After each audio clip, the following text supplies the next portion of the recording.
الحمد لله رب العالمين والصلاة والسلام على سيد الأنبياء والمرسلين أما بعد فأعوذ بالله من الشيطان الرجيم بسم الله الرحمن الرحیم۔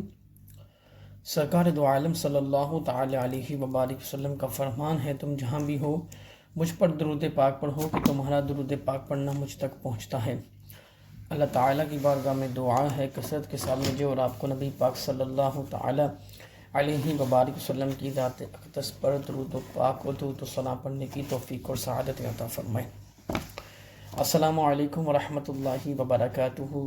سرکار دو عالم صلی اللہ تعالی علیہ وبارک وسلم حدیث پاک کا مفہوم ہے کہ جب بھی گھر میں داخل ہو تو سلام کیا کرو کہ تمہیں برکت حاصل ہوگی، اللہ تعالی عمل کا جذبہ عطا فرمائے۔ بہت سی مشکلات، بہت سی پریشانیوں کو لیتے ہوئے انسان اپنی زندگی کا وقت پورا کر رہا ہے اور اپنی آخرت کے معاملات اچھے کرنے کی کوشش کر رہا ہے۔ ہر انسان سوچتا وہ ہے لیکن جو اللہ تعالیٰ کا حکم ہے وہ نہ وہی ہے۔ اللہ الصمد کی ایک بہت زبردست تسبیحات آپ نے پڑھ لینی ہے، اور قرآن کو پڑھنے کے فضائل، کیونکہ اللہ الصمد قرآن مجید کی ایک آیات ہے اور اس کے فضائل کیا ہیں انشاءاللہ اس ویڈیو میں جانیں گے۔ سرکار دو عالم صلی اللہ تعالی علیہ وبارک وسلم کا فرمان ہے کہ جس نے روزانہ 10 مرتبہ قل هو اللہ احد اللہ الصمد لم یلد ولم یولد ولم یکن لہ کفوا احد کو پڑھا، اس کے لیے جنت میں ایک محل تیار کر دیا جاتا ہے۔ پھر ایک شخص حاضر ہوا کہ وہ پورا دن پریشان رہتا ہے، شیطان کی چالوں سے وسوسوں سے بچتا نہیں ہے، تو پھر فرمایا سرکار دو عالم صلی اللہ تعالی علیہ وبارک وسلم، آپ کا فرمان ہے کہ فجر کی نماز کے بعد بغیر کسی سے بات کی 10 مرتبہ قل هو اللہ احد اللہ الصمد لم یلد ولم یولد ولم یکن لہ کفوا احد کو پڑھ لیا کرو کہ پورا دن اللہ عز و جل کے حکم سے تمہاری حفاظت کر لی جائے گی۔ تو قرآن کی تلاوت کے فضائل کیا ہیں آئیں سنتے ہیں۔ حضرت ابو موسیٰ اشعری رضی اللہ تعالی عنہ سے روایت ہے کہ سرکار دو عالم صلی اللہ تعالی علیہ وبارک وسلم نے ارشاد فرمایا، جو مومن قرآن پڑھتا ہے اس کی مثال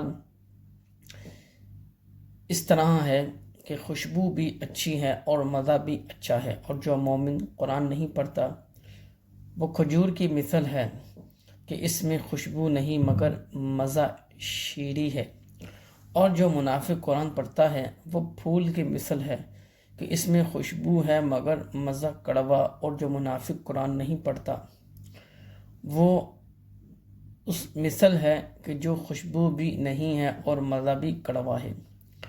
حضرت عائشہ صدیقہ رضی اللہ تعالی عنہما سے مروی ہے کہ رسول اللہ صلی اللہ تعالی علیہ وبارک وسلم نے ارشاد فرمایا، جو قرآن مجید پڑھنے میں ماہر ہے وہ کرامن کاتبین کے ساتھ، اور جو شخص رک رک کر قرآن پڑھتا ہے اور اس پر شوق ہے، یعنی اس کی زبان آسانی سے نہیں چلتی، تکلیف کے ساتھ کرتی ہے، تو فرمایا اس کے لیے دگنا اجر ہے۔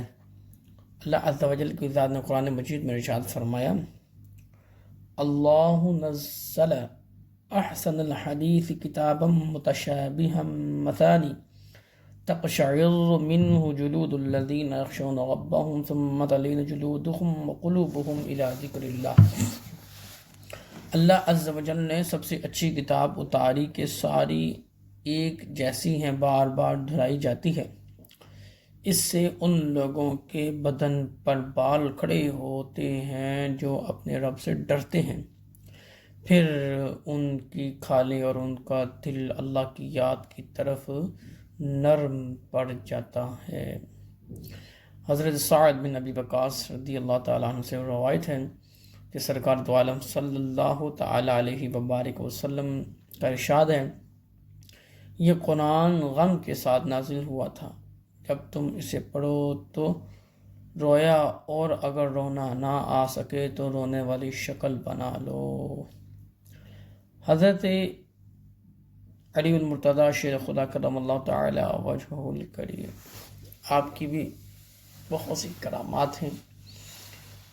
عاشق قرآن، شوق قرآن اللہ تعالی ہمیں بننے اور عمل کرنے کی توفیق عطا فرمائے۔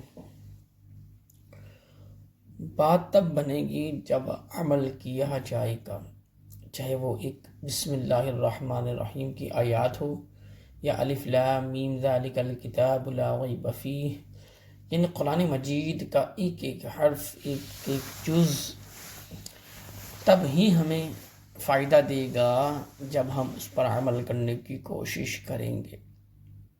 سیدھی سی مثال ہے ایکشن کا ری ایکشن ہوتا ہے۔ دنیا میں کوئی بھی چیز ہے، ہر ایک چیز کا ایکشن کا ری ایکشن ہوتا ہے، اسی لیے اچھے کام کا اچھے نتائج ہیں اور بری کام کے برے نتائج انسان کو ملتے ہیں۔ اور ایک وقت آئے گا کل نفس ذائقۃ الموت، اس سچ کو ہم اپنی آنکھوں کے ساتھ دیکھیں گے جب ہم دنیا سے جا رہے ہوں گے۔ تو ہمیں چاہیے کہ ہم آخرت سے پہلے دنیا میں اپنی تیاری کی کوشش کریں۔ اللہ رب العزت کی ذات نے بار بار ارشاد فرمایا کہ نماز کے بعد دعا کیا کرو کہ تمہارے لیے آسانی ہو، نماز کے بعد دعا میں محنت کیا کرو۔ اور پھر فرمایا کہ جو تم مجھ سے مانگتے ہو وہ تمہیں عطا کر دیا جاتا ہے۔ ان اللہ علی کل شیء قدیر، اللہ تعالی ہر چیز پر قادر ہے۔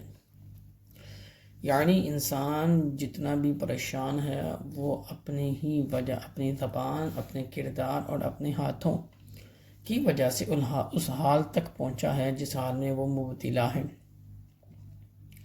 اگر ہم اپنی زندگی میں آسانی چاہتے ہیں تو ہمیں وہ راستہ اپنانا ہوگا، ایاک نعبد و ایاک نستعین اہدنا الصراط المستقیم صراط الذین انعمت علیہم غیر المغضوب علیہم ولا الضالین، آمین۔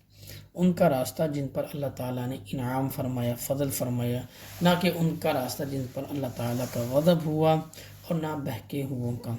تو اللہ تعالیٰ کی بارگاہ میں بار بار دعاؤں کے ساتھ، التجاؤں کے ساتھ، رکوع، قیام، سجود، تلاوت کے ساتھ، درود السلام، درود پاک کے ساتھ حاضر ہونا چاہیے کہ انشاءاللہ تعالیٰ اس سے ہمارا ہی فائدہ ہے، دنیا کے ساتھ آخرت کے بھی مسائل اللہ تعالیٰ حل فرمائے۔ آپ سب سے گزارش ہے کہ جو بھی گفتگو کی گئی اللہ تعالیٰ مجھے اور آپ کو اس پر عمل کرنے کی توفیق عطا فرمائے۔ اور اللہ الصمد، اللہ تو بے نیاز ہے، اللہ الصمد، اللہ بے نیاز ہے، اللہ الصمد، اللہ بے نیاز ہے، اس طرح آپ پکارتے جائیں اور شہادت کی انگلی پر پھونک مار کے اللہ تعالیٰ کی بارگاہ میں دعا کریں، جو بھی آپ کے مقاصد ہیں جائز، اللہ تعالیٰ اس میں عمل کا جذبہ عطا فرمائے۔ اور آپ سب سے گزارش ہے کہ نماز روزے کی پابندی کرتے ہوئے تلاوت قرآن مجید روز کیا کریں۔ اللہ مجھے اور آپ کو عمل کی توفیق عطا فرمائے۔ ملتے ہیں اگلی ویڈیو میں، وما علینا الا البلاغ المبین۔